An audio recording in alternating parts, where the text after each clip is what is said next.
What is up, guys? Python here, back with another video, and today we're gonna do something that I asked if you guys wanted, and it seemed like in the comments you guys did. So today we're going to preview the round one matchup between the Pittsburgh Penguins, of course, and the New York Rangers. So we're gonna do it. Before we dive into the action and what I'm really gonna say here, because I got a couple points I'm gonna make here and there.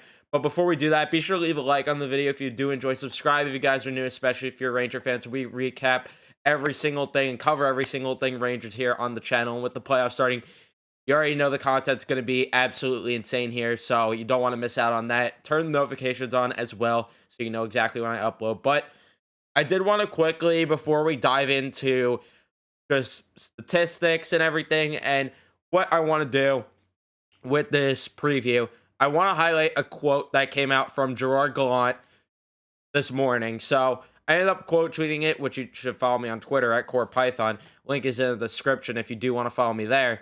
But Gallant, according to Vince Mercogliano, who tweeted the quote, Gerard Gallant said, "I think the 16 teams that made the playoffs have a chance to win the Stanley Cup." And that's my honest opinion. I think we're as good as anybody in the playoffs, and I think anybody in the playoffs can beat us. It's who's playing well at the right time and doing the right things. I wanted to highlight that quote because I had people asking me for weeks on Twitter, well, who do you want to play? The Pittsburgh Penguins or the Washington Capitals? And before the Rangers got eliminated from, or not eliminated, but before they couldn't get first place, I got, do you really want the Rangers to finish first place and play the Boston Bruins or the Tampa Bay Lightning? And my answer was, I didn't care, because there is no easy out in the playoffs, and I don't like that people are taking the Pittsburgh Penguins lightly. Yes, we beat them more times in the regular season, but if you're new around here, you must have not been here for the bubble series when the Rangers got absolutely smoked. Well, it's different circumstances because there was a long layoff from the regular season and the postseason. Well, I'm here to tell you that I don't care, because we've seen this scenario numerous times. In terms of outside the regular season, what I do also want to talk about is the fact that Gallant's right. Any team could win it. Look at last year. Who had the Montreal Canadiens going to the Stanley Cup Finals? They were they were the worst team to make the playoffs and beat the #1 seed Toronto Maple Leafs. The Los Angeles Kings, as the 8th seed, won the Stanley Cup. Anything could happen in the playoffs, so I'm tired of this narrative that people are spewing at me and giving me hate and calling me a clown for. I'm tired of hearing this where I'm saying, look, you can't take anyone lightly. And I'm still somehow getting clowned as if people didn't learn their lesson. Well, you must be new around here if you're saying all this bullshit to me. You must be new. But let's dive into what I wanted to highlight. Like I said, regular season doesn't mean much, but I figured why not cover what went down in each meeting with the Rangers and Penguins in the regular season to kind of talk about, I guess, what some of each team's weaknesses were, because I feel like it is a little bit different of circumstances, just given the fact that these teams did not meet until February. So they had all their meetings towards the end of the season, which was just completely wild to me. But in terms of the Rangers, what went wrong? What went wrong for the Rangers in game one against the Penguins of their regular season meeting? They got shut out 1-0. So what went wrong? Well, what went wrong was, you could argue, officiating, but I like to say that, like I've been pointing out in the past few reaction videos, you had garbage, garbage, garbage, garbage. You had garbage playing for you because of whether that was injuries or just before trade deadline moves. You did not have strong depth. That's just the reality of the situation.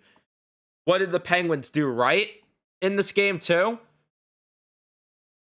I mean, they limited the Rangers' chances. 27-26 were the shots, and Jari came up with some big saves in the game. So at the end of the day, in this matchup, Malkin was the only one that got the goal. And I don't even remember if this was... I don't remember this. Oh, yeah, I do. This was where he was left wide open on the power play. And I'm pretty sure, courtesy of Jacob Trouba or Keandre Miller, he was left wide open. But, yeah, I remember this a bit. But game one, with what went wrong, I'm not even going to say much because the Rangers had some of their worst guys out there. I mean, this is seriously the garbage that you had with Dryden Hunt on the second line. So then we go to game two, and things were a lot better. And I mean, a lot better. You had 3 goals right off the rip in this game, and they won this game 5-1. And this was the first time that they met after the trade deadline acquisitions. This might have been... Was this the first game that the Rangers played post-deadline? It might have been, but I'm not too sure there. Unfortunately, though, we did have the situation where... Was this the game Tyler Mott got hurt? This might have been game 3. Yeah, no, that was game 3. My bad. But in this game, what went right for the Rangers? Like I said, you had way more depth this game. You had way more. Andrew Kopp playing, of course. Frank Vetrano, notorious Penguin killer, which he should be a huge X factor in the series. I think Frank Vetrano is going to have a monster series, assuming the Rangers, of course, win the series and everything goes right for them. In terms of what else went right, they played a strong defensive game, which was something that we've been preaching that the Rangers needed to do. Way less turnovers in this game. Way less mistakes, way less time in the defensive zone. They capitalized on turnovers, forced the Penguins to turn the puck over in this game, and they sure as hell capitalized on it. Shorthanded goal for Kreider in this. They just overall played a great game. Then we get to game 3, and you're starting to notice a trend here. What is something that the Penguins did every game? Scored on the power play. The Rangers have had one of the better penalty kills in hockey. They finished 7th in penalty kill. Penguins in 3rd. So you're starting to notice a bit of a trend here, though. The Rangers need to stop letting the Penguins score on the power play. So that is something that you could highlight as a factor as well. Yes, there's less penalties called in the playoffs, but when the Penguins get power plays, the fact that they are pretty much automatic on these power plays, that needs to stop. Needs to stop. In terms of what the Rangers had right for them in this game, they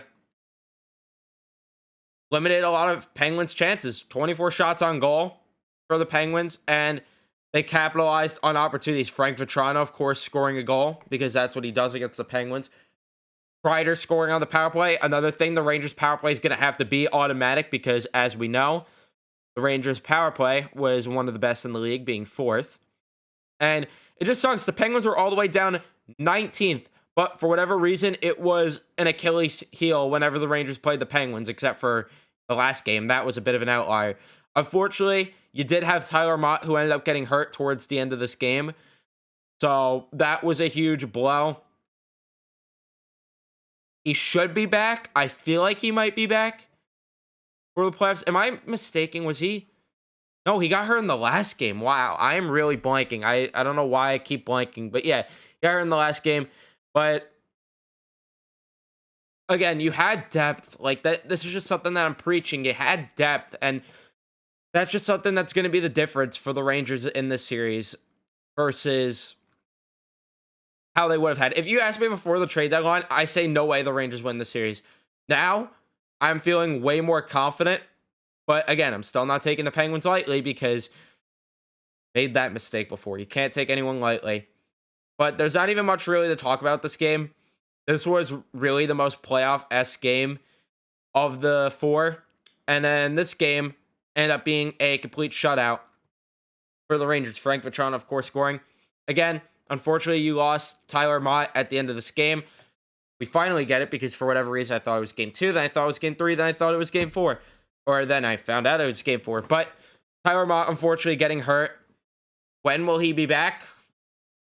Hopefully, round 2 or 3, if we get there.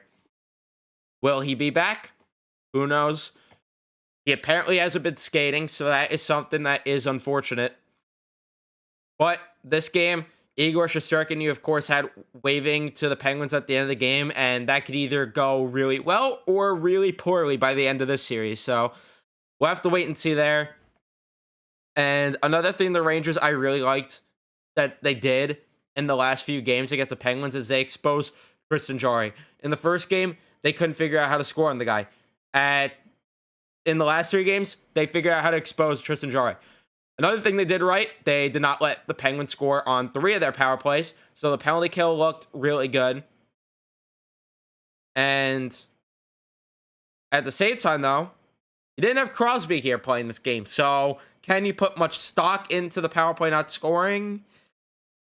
Tough. But what that tells me is if the Rangers just limit Crosby from getting scoring opportunities, especially having home ice, which is huge because you get the second line change.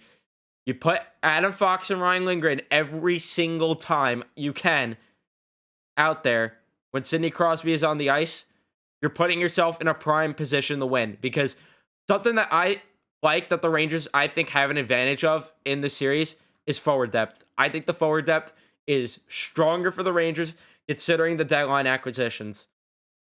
And with that, let's go to daily faceoffs to look at the line combinations. Like I said, Rangers have depth. Andrew Kopp and Panarin will be back for the playoffs, who have not been playing the last few games just for precautionary reasons. You, of course, have Kreider, Zibanejad, Vatrano as your top line. And you have your 1A and 1B right here, which is something that is going to be huge for the Rangers, which is something that they did not have at the beginning of the season and the first time they played the Penguins. Because you had Dryden Hunt playing with Panarin and Strome. You didn't have Frank Vatrano playing with Kreider and Zibanejad. You had a mixed bag of Barclay Goodrow, Kaapo Kakko, Alexi Lafreniere. You didn't know what you had. Now you have your bona fide 1A and 1B lines, which are going to be huge because it gives the Penguins less opportunities to go out there and deploy who they want to against these lines because you can't really stop them. The third line, which has looked really good, Lafreniere, Chytil, Kakko. You have that line there. And if that line's not going, well, good luck stopping the fourth line because the fourth line is really strong too. Dryden Hunt, Barclay Goodrow, Kevin Rooney. The forward depth on this team is bonkers. And if they could get far enough to the point where, oh yeah, by the way, Ryan Reeves isn't even probably going to play game 1. You have him riding the pine. And if they get far enough in the playoffs, imagine when you get Tyler Mott and Sammy Blade back. Who is going to sit when those two come back? It's wild, the depth they have. The defense, this is where I get a bit concerned.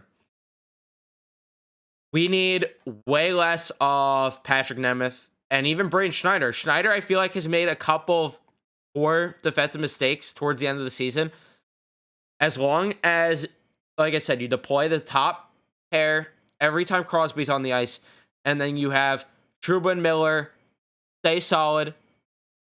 And if Miller could play like he has down the stretch here, and if Trouba could stop jumping too far up the rush, it's going to be tough. It's going to be tough for the Penguins. And like I said, the Penguins, in my opinion, it's tough because I feel like they don't have as much of depth as the Rangers have in the forward group. Yeah, you think, okay, well, Raquel, Malkin, and Heinen, that's not going to be an easy second line to shut down. Well, seems like they've been doing it pretty easily in the regular season. But again, the playoffs is a different animal, especially with a guy like Gino. Who knows how he's going to be in the playoffs. But Raquel, going to be interesting to see how he does in the playoffs. Third line, McGinn, Carter, and Kapanen. Well, you think that might be a really good third line. Well, Kapanen has not been too great We'll see if he turns it up in the playoffs, but he has not been too great in the regular season. Fourth line, Boyle, Bluger, and Rodriguez. They could be a pain. Rodriguez had a monster beginning of the season, but that was when he was playing in the top 6. So it's going to be interesting to see how the Rangers shut down. In terms of defense, though, this is going to be interesting as well. Dumoulin and Letang, Matheson, Ruedel, Pedersen, and Marino. Like I said, the Rangers are going to have to jump all over with the top 2 lines. They're going to have to jump all over this Penguins defense. Because in my opinion, they don't have the strongest defense in the world. But at the same time, neither do the Rangers. So it's going to be very interesting what's going to happen there in terms of the defense. And the Rangers, something that we saw down the stretch that I did not like is a lot, and I mean a lot of penalties were taken. The Rangers have to stay out of the box in the series. And I know that might be like, I know the big brain genius says, well, no, duh, they have to stay out of the penalty box. Well, you really have to against the Penguins, because something, like I said, that was an Achilles heel for whatever reason for the Rangers when they play the Penguins is the Penguins power play, capitalizing on numerous opportunities here. In terms of a couple other side notes that I really didn't touch on, I don't know if there's much. I mean, at the end of the day, this is not going to be an easy series, so I'm tired of seeing everyone on Twitter taking the Penguins so lightly. This is going to be an interesting series.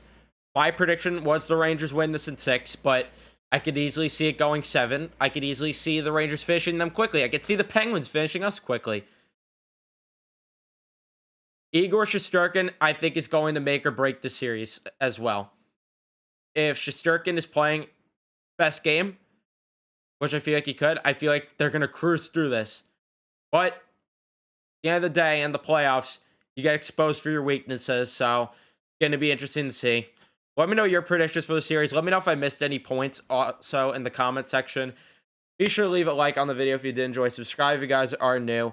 And yeah, I will see you in the next one. Let's go Rangers, baby.